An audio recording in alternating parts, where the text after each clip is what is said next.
You ever hear one of those old Latin phrases and just nod along, hoping nobody asks you what it means? Yeah, we've all been there. Well, today we're going to tackle one of those phrases because hidden inside it is a really fascinating legal puzzle that shows up everywhere from sports to lawsuits. We're diving into the doctrine of willingness. Okay, there it is. Volenti non fit injuria. It sounds super official, right? Maybe even a little intimidating. But what in the world does it actually mean? Well, our source material is going to give us the key to figure this whole thing out. And don't worry, you're not going to need a law degree for this one. Our source material actually sets this up like a multiple choice question. And by working through the different options together, we can totally crack the code and get right to the heart of what this thing is all about. You know, sometimes the best way to find the right answer is to start by getting rid of the wrong ones. It just helps clear away the confusion and makes the real definition pop. So let's start there, by decoding the incorrect answers from our source.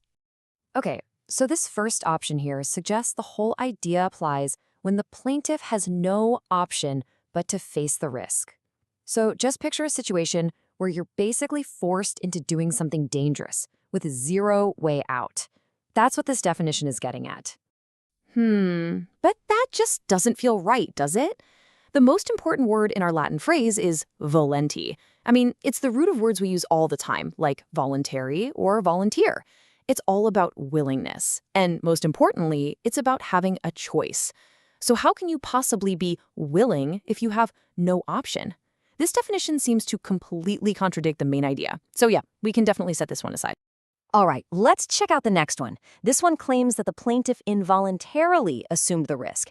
Pay attention to that word again, involuntarily. It's screaming lack of choice right at us. And yep, this is also a miss.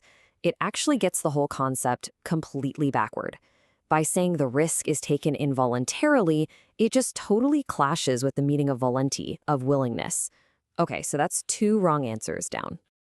All right, so we've cleared out the decoys. We've figured out what this principle isn't. Now, let's get to the good stuff and find out what it actually is. So after tossing out those other options, our source material leads us to the one clear answer that makes the whole puzzle click into place. The correct definition is option 4. And this just nails it. Let's really look at it. It is a defense. That means the willing cannot be injured. It assumes that the plaintiff voluntarily assumed the risk that gave rise to the injury. You see those key words? They're everything. Defense, willing cannot be injured, and the big one, voluntarily assumed. This is the core of the whole thing. So here's the deal. This entire complicated-sounding Latin phrase really just boils down to two key ingredients. Think of it like a recipe for a legal defense. You absolutely need both of these for it to work. The first ingredient is the basic principle. The willing cannot be injured. In legal terms, that just means if you agree to something, you can't turn around later and say you were wronged. And the second ingredient is the action. The plaintiff voluntarily assumed the risk.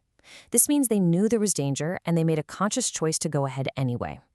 For this defense to stand up, you gotta have both. So, we've decoded the Latin, we've broken down the definition, but what's the one big takeaway here? What's the bottom line we should all remember? And here it is, just in plain, simple English. Volenti non fit injuria basically means you can't sue for an injury if you willingly accepted the risk that could cause it.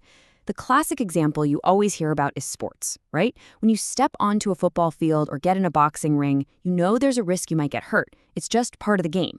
By choosing to play, you accept that risk, and this doctrine says you can't sue for the kinds of injuries that are just a normal part of that sport. That is this principle in action.